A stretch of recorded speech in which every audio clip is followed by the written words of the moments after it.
திருச்சிற்றம்பலம். தில்லை அம்பலம். எமது தாய் தந்தையரான லோபமுத்திரை தாயும் அகத்தியரப்பாவின் திருவடி வணங்கி, எல்லாம் அல்ல எமது ஆசான் போககுருநாதரை வணங்கி, இந்த உலகத்தை ஆளும் தாய் தந்தையரான எம் அம்மையப்பர் திரு அருள்மிகு உண்ணாமலையுடன் அமர் அண்ணாமலையாருடைய திருப்பாதம் வணங்கி, அவர்களுடைய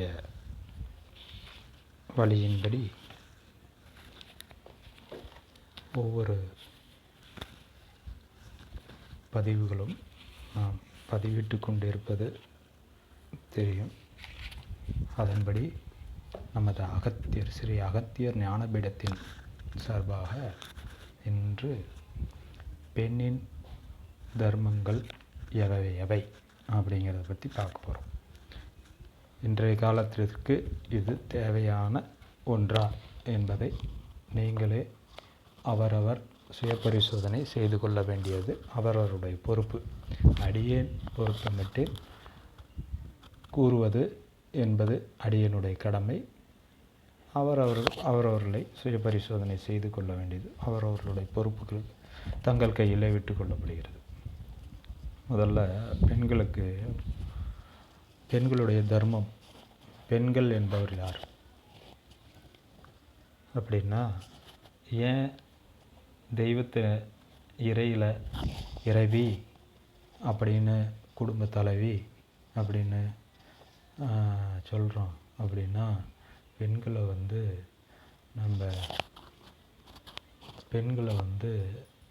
தெய்வமாக வழிபட காரணம்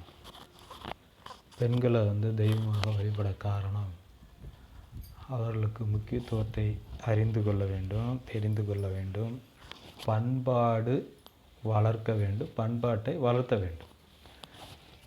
இதற்கு தான் பெண்களை தெய்வமாக நாம் வழிபாடு செய்கின்றோம்.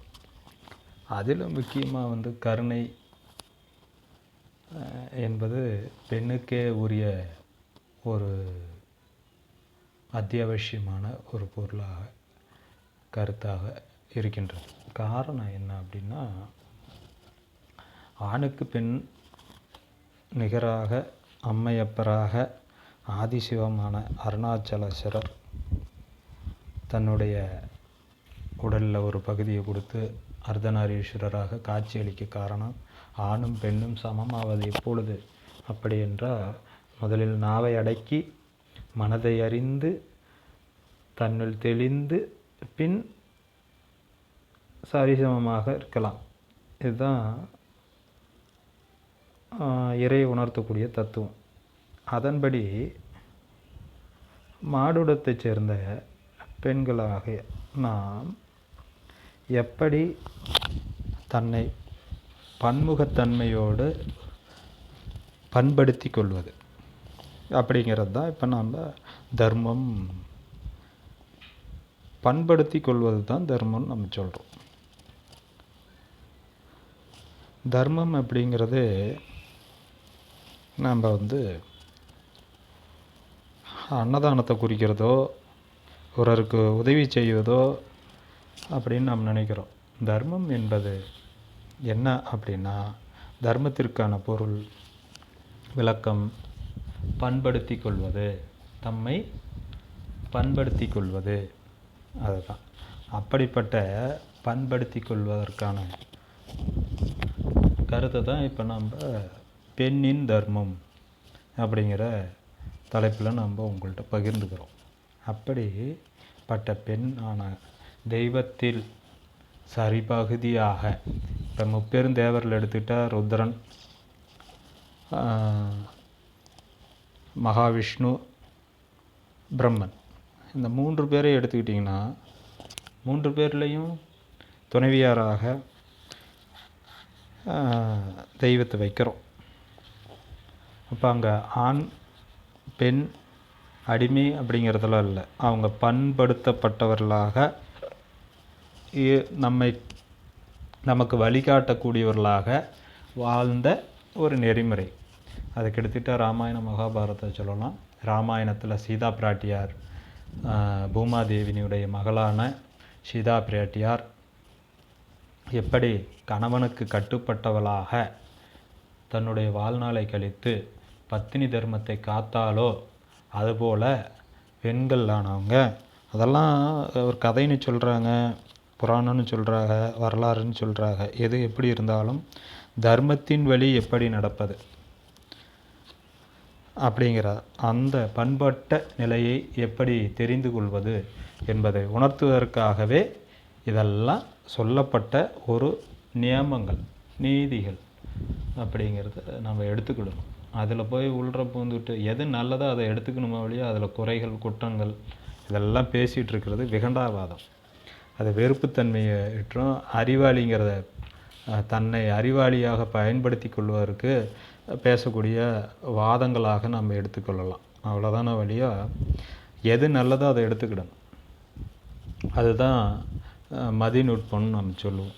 சரி, அந்த நிலையில் பெண்களுடைய பங்கை நம்ம பார்க்கணும் அப்படின்னா 3 தர்மங்கள் கடைபிடிக்க வேண்டுங்கிறோம். என்ன தர்மம்? ஒரு பெண்ணாகப்பட்டவள் 3 தர்மங்களை கடைபிடிக்க வேண்டும். அதில் முதல் தர்மமாக கன்னி தர்மம். கன்னி தர்மம்னா தன் வயதை அடைந்த பின்னும் மனம் சலனமடையாமல், சஞ்சலமடையாமல், கன்னித்தன்மையுடன்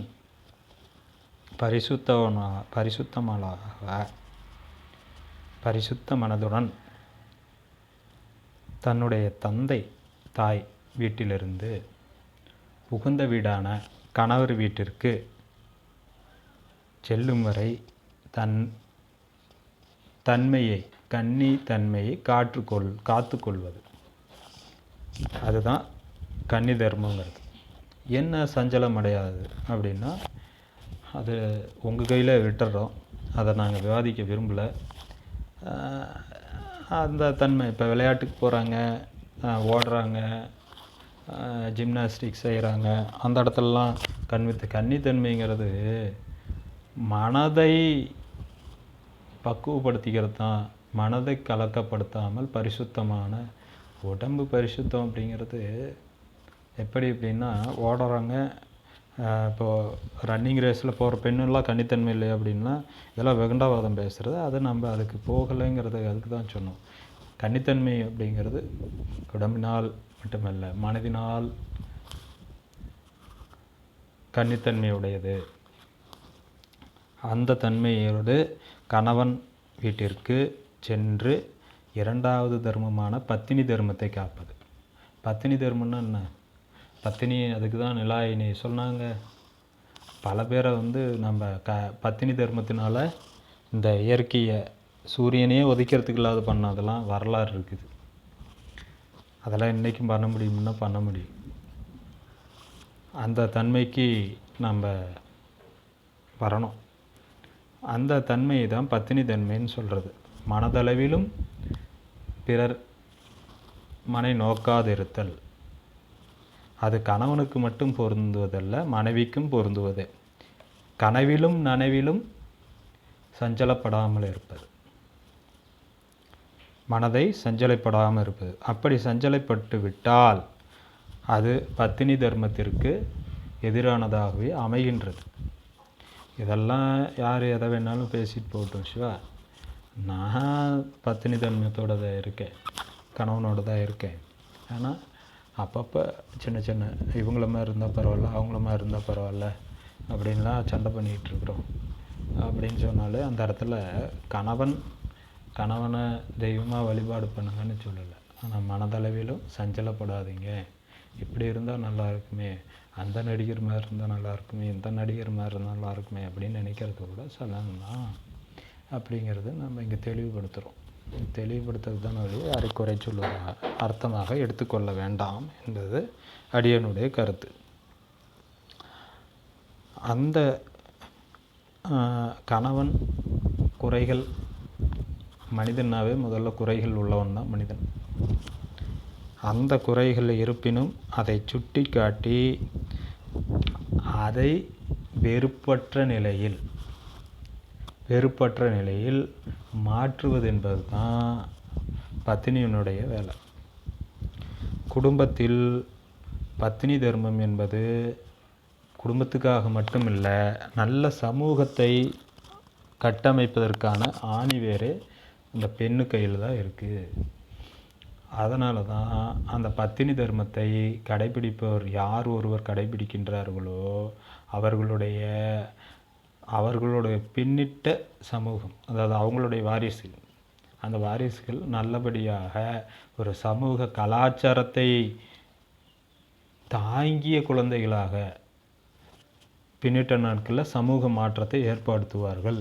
அதனால தான் இந்த காலகட்டத்தில் இந்த இதை குறிப்பிடுறதுக்கான காரணம் என்னென்னா, பெண்கள் வேலைக்கு போகிறோம், நாங்களும் சம்பாரித்து தான் ஆகணும், பொருளாதார ரீதியாக அதெல்லாம் சரி. அந்த நிலையிலையும் தன்னுடைய பத்தினி தர்மத்தை காற்று மூன்றாவது தர்மமான தாய் தர்மம், அதாவது குழந்தைகளுக்கு தாயாக அந்த தர்மத்தை காப்பதற்காக தன்னுடைய எண்ணங்களையும் விருப்பங்களையும் துயர்களையும் மறைத்து கொண்டு ஓயாது உழைக்கின்ற அந்த பெண்களுக்கென்று தனி வெறுப்பு இருக்குமா இல்லையா அப்படிங்கிறதெல்லாம் தாண்டிய ஒரு விஷயம் என்னென்னா, நல்ல தாயானவள் முதல்ல நல்ல குழந்தையானவள் நல்ல மனைவியாகின்றாள், நல்ல மனைவியானவள் நல்ல தாயாகின்றாள், நல்ல தாயானவள் ஒரு நல்ல குழந்தையை ஒரு சமூகத்திற்கு தருகின்றாள். முதல்ல ஆசிரியர்களுடைய பணிகள் என்ன அப்படின்னா, நல்லவன் கெட்டவன் நிர்ணயம் பண்ணுறது ஆசிரியர்கள், நம்ம பெற்றோர்கள் தான். அப்படிப்பட்ட பெற்றோர்கள் ஆகிய தாய் தந்தையர்கள் அப்படிங்கிறது, தந்தையாகப்பட்டவன் ஏன் இந்த இடத்துல பெண்களுக்கு மட்டும் அவ்வளோ நம்ம சொல்கிறோம் அப்படின்னா, தந்தையாகப்பட்டவன் எவ்வழியில் இருந்தாலும் தாயானவள் கருவை சுமக்கும் பொழுதே அவளுடைய எண்ணங்கள் எண்ண பதிவுகள் அந்த குழந்தைக்கும் பதிவிடப்படுகிறது. அதனால தான் நல்லது கேளு, நல்லதை செய்யு, நல்லதை பண்ணு, நல்லதை பாரு அப்படின்னு சொன்னாங்க. அந்த மாதிரி நல்லதை செய்து நல்லதை நினைத்து நல்ல கருத்துக்களை உள்வாங்கும்போது அந்த குழந்தைக்கு கருவிலிருந்து ஒரு கருதானது 54வது நாளிலிருந்து கருத்தரித்த 54வது நாளிலிருந்து தோன்றக்கூடிய முதல் உறுப்பானது காது. அந்த காது என்ன நம்ம சொல்கிறோமோ அதை கேட்க ஆரம்பிக்கும். அப்புறம்தான் ஒவ்வொரு உறுப்புகளாக தோன்றுது. அப்படிப்பட்ட அந்த கருவிலிருந்து முதல் தோன்றக்கூடிய உறுப்பான அந்த காது வழியாக நல்லவை கேட்பதற்காக நாம் நல்ல வார்த்தைகளை கேட்டு எதிர்மறையான எண்ணங்களை நீக்கி நேர்மறையான எண்ணங்களை சொல்ல சொல்ல சொல்ல அந்த குழந்தை நல்லபடியாக ஈன்றெடுக்கின்றாள் தாய். அப்படிப்பட்ட அந்த தாய்மையினுடைய தர்மத்தை காக்க வேண்டும். அந்த தர்மமானது இந்த ஜனன காலத்தில் நாம் 10 மாதம் அந்த குழந்தையை சுமக்கக்கூடிய அந்த ஜனன காலத்தில் நாம் பிரசவ வலி தாங்கிட்டேன், கருவை சுமந்தேன், அதனால் தாய் உயர்ந்தவள் அப்படிங்கிறது காரணம் என்னென்னா, அந்த வலியெல்லாம் சுமக்கிறதுனால இல்லை, அந்த சுமையை சுமக்கிறதுனால இல்லை, அந்த குழந்தையை நல்லபடியாக ஈன்றெடுப்பது தான் ஒரு தாய்மையினுடைய தர்மமாக இருக்கின்றது. அப்படிப்பட்ட அந்த தர்மத்தை நாம் கடைபிடிப்போமாயின் இந்த 3 தர்மமும் நம்மை தலை காக்கும். எப்பேற்பட்ட இன்னல்கள் வந்தாலும் எப்பேற்பட்ட சூழ்நிலைகள் வதப்படுத்தினாலும் நம்மை வழிபடுத்த. ஏன்னா ஒரு உதாரணத்துக்கு கணவனுக்காக மனைவி பத்தினி தர்மத்தில் உதிக்கின்ற சூரியனை நிறுத்தும் போது நமக்கு ஏற்படக்கூடிய நவகிரக தோஷங்கள் என்ன செய்யும்? அதை நிறுத்த முடியாதா?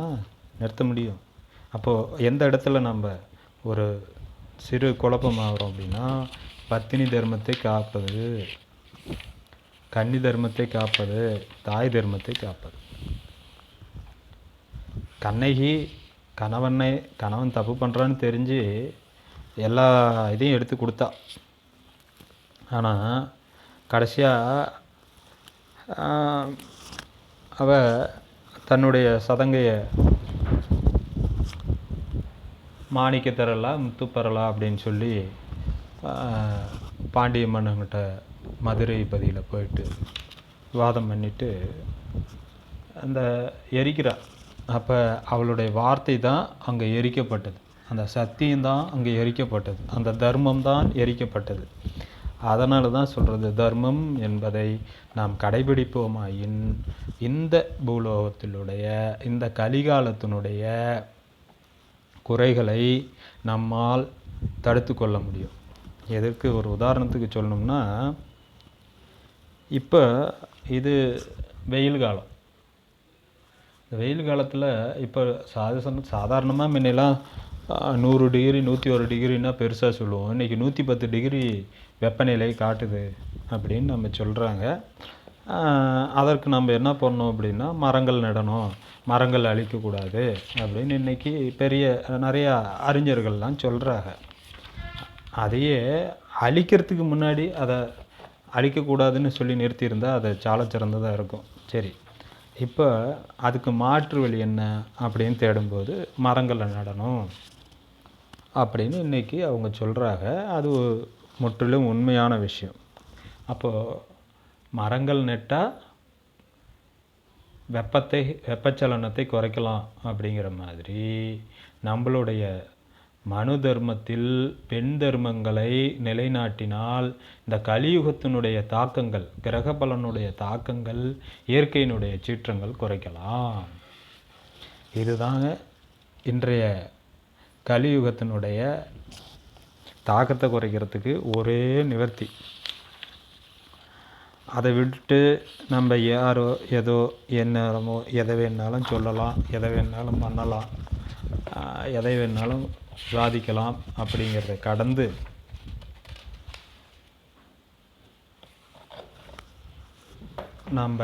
நம்மளுடைய தர்மத்தின்படி, சத்தியத்தின்படி, நியாயத்தின்படி நடந்து கொண்டால் இந்த இயற்கையினுடைய சீற்றத்திலிருந்து விடுபட பெண் தெய்வமாகிய பெண்களால் மட்டுமே முடியும் என்பது அடியனுடைய கருத்து. எனவே பெண் தர்மமான கன்னி தர்மம், பத்தினி தர்மம், தாய் தர்மம் ஆகிய 3 தர்மத்தையும் காத்து இந்த பூலோகத்தினுடைய